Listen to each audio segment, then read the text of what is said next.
Pasal-pasal yang berkesesuaian antara dua naskah yaitu Undang-Undang Nomor 12 Tahun 2005 dengan Undang-Undang Dasar 1945 yang telah diamandemen sebanyak 4 kali. Yang pertama yaitu pasal 16 dan pasal 26 yang berkesesuaian dengan pasal 27 ayat 1 dan ayat 2 serta pasal 28 ayat 1 yang menjelaskan tentang setiap orang memiliki kedudukan yang sama di hadapan hukum.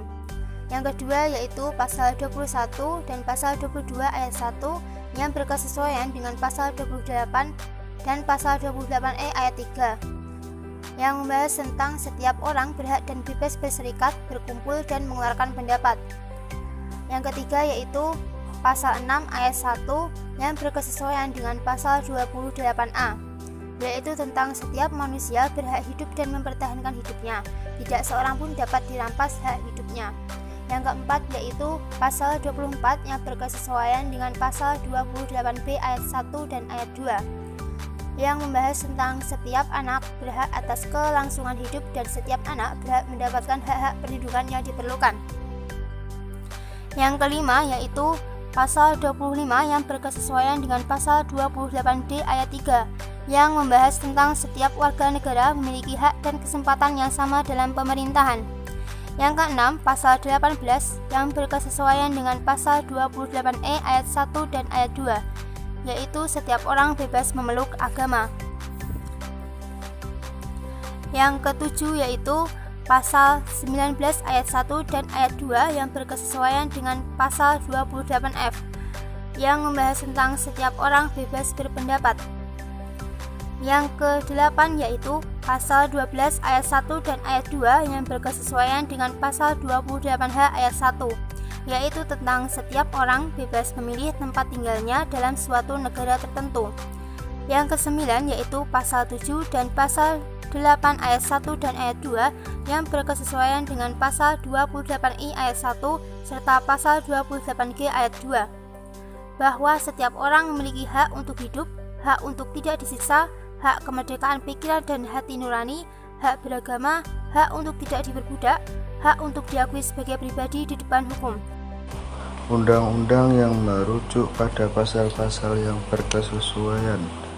Yang pertama, Undang-Undang Nomor 39 Tahun 1999 tentang HAM.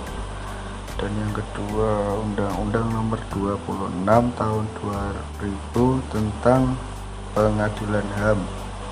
Ketiga, Undang-Undang Nomor 13 Tahun 2003 tentang Hukum Ketenagakerjaan. Keempat, Undang-Undang Nomor 20 Tahun 2003 tentang Pendidikan. Yang kelima, Undang-Undang Nomor 40 Tahun 1999 tentang Pers. Yang keenam, Undang-Undang Nomor 16 Tahun 2019 tentang Perkawinan. Ketujuh, Undang-Undang Nomor 36 Tahun 2009 tentang Kesehatan. Yang ke-8, Undang-Undang Nomor 14 Tahun 2008 tentang Keterbukaan Informasi Publik. Yang ke-9, Undang-Undang Nomor 23 Tahun 2002 tentang Perlindungan Anak. Selanjutnya mengenai implementasi dari pasal-pasal yang berkesesuaian pada UU Nomor 12 Tahun 2005 dengan UUD 1945. Yang pertama pasal 27 ayat 1 ayat 2 UUD 45 dan pasal 16 pasal 26 UU Nomor 12 Tahun 2005. Implementasi dari regulasi ini belum sesuai karena hukum di Indonesia nyatanya tajam ke bawah tumpul ke atas. Bisa dilihat dari contoh kasus Nenek Asani yang didakwa karena mencuri kayu bakar di perhutani dan kasus Rasulullah yang didakwa karena pelanggaran aturan karantina COVID. Nyatanya, kedudukan warga negara berbeda di depan hukum, tergantung pada strata sosial masing-masing. Yang kedua, pasal 28E ayat 3 UUD 45 dan pasal 21, pasal 22 ayat 1 UU Nomor 12 Tahun 2005. implementasi dari regulasi ini belum sesuai. Nyatanya kebebasan berserikat, berkumpul, mengeluarkan pikiran atau pendapat. Pada kenyataannya ada batasan tertentu. Jika pendapat terlalu mengkritik, apalagi mengkritik cara pemerintahan, maka hukum akan langsung bertindak. Yang ketiga, pasal 28A UUD 45 dan pasal 6 ayat 1 UU nomor 12 tahun 2005. Implementasinya dalam kehidupan berbangsa dan bernegara, pasal ini sudah terrealisasikan dengan baik, di mana kalimat mempertahankan hidup dan kehidupannya seseorang berhak untuk mencari dan mendapatkan pekerjaan guna untuk memenuhi kebutuhan hidupnya. Yang keempat, pasal 28B ayat 1-2 UUD 45 dan pasal 24 UU nomor 12 tahun 2005.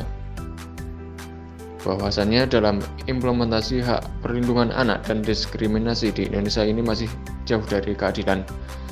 Banyak sekali kasus mengenai kekerasan, pelecehan, bahkan pembunuhan anak di bawah umur. Selanjutnya nomor 5 yaitu pasal 25 UU nomor 12 tahun 2005 dan pasal 28D ayat 3 UUD 1945.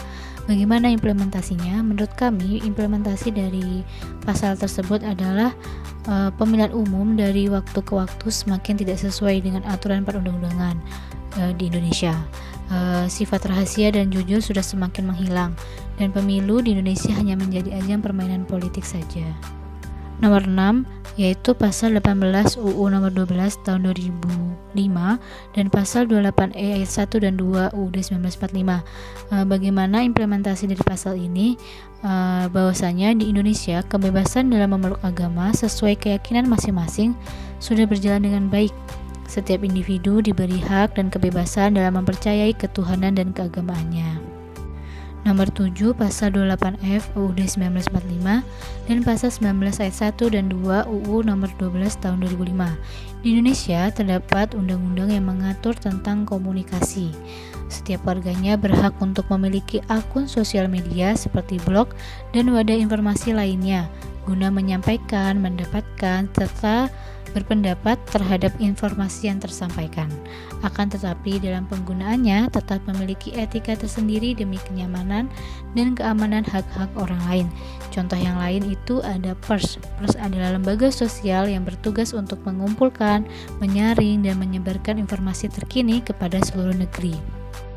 Nomor 8 ada pasal 28H UUD 1945 ayat 1 dan pasal 12 ayat 1 dan 2 UU nomor 12 tahun 2005. Ini jarang diterapkan oleh masyarakat, bahkan instansi seperti rumah sakit, puskesmas, dan lembaga lain yang terkait. Contoh kasus yang terjadi adalah pembuangan pasien lanjut usia di rumah sakit di Bandar Lampung. Dan yang terakhir adalah pasal 28I UUD 1945 dan pasal 7 dan 8 ayat 1 dan 2 UU nomor 12 tahun 2005 tentang hak hidup, tidak diperbudak, tidak disiksa, bebas pikiran dan hati nurani. Sejarah perbudakan Indonesia pernah terjadi ketika penjajahan dahulu, namun itu telah selesai setelah disahkannya Undang-Undang tentang HAM. Sistem perbudakan sangat dilarang di Indonesia bahkan di dunia. Namun dewasa ini terdengar tentang kasus perbudakan modern yang terjadi oleh Bupati Nonaktif Langkat terhadap buruh atau pekerja sawit. Nah, kabar baiknya adalah Komnas HAM secara cepat menindaklanjuti perkara ini.